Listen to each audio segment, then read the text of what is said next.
সমাজে বিদ্যা ব্যানার্জির মতো একজন দরকার। কামব্যাক নিয়ে স্বস্তিকা দত্তের খোলামেলা কথা। ৮ বছর পর ছোট পর্দায় গ্র্যান্ড কামব্যাক স্বস্তিকা দত্তের।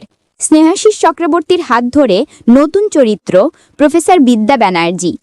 ইন্ডিয়ান এক্সপ্রেস বাংলার সঙ্গে একান্ত আড্ডায় অভিনেত্রী জানালেন তার উত্তেজনা, চ্যালেঞ্জ, ৮ দশকের প্রত্যাশা।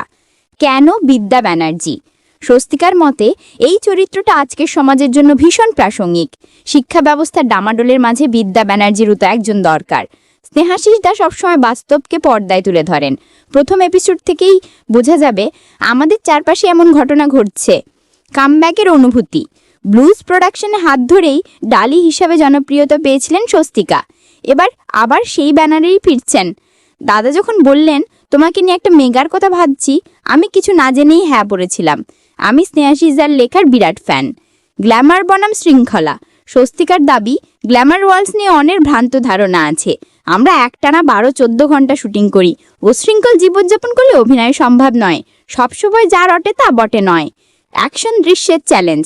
বিদ্যা ব্যানার্জির চরিত্রে রয়েছে অ্যাকশন। স্বস্তিকা হাসতে হাসতে বললেন আমি নন ভায়োলেন্ট পারসন, কাউকে থাপ্পড় মারতেই কষ্ট হয়, কিন্তু শুটিং ফ্লোরে মনে রাখতে হয় আমি একজন পেশাদার অভিনেত্রী। Career plan. সিনেমা, সিরিজ, ধারাবাহিক সব প্ল্যাটফর্মে কাজ করছেন তিনি। আমি বিশ্বাস করি একসময় এক কাজ করা উচিত, সব পেরে নষ্ট জীবন।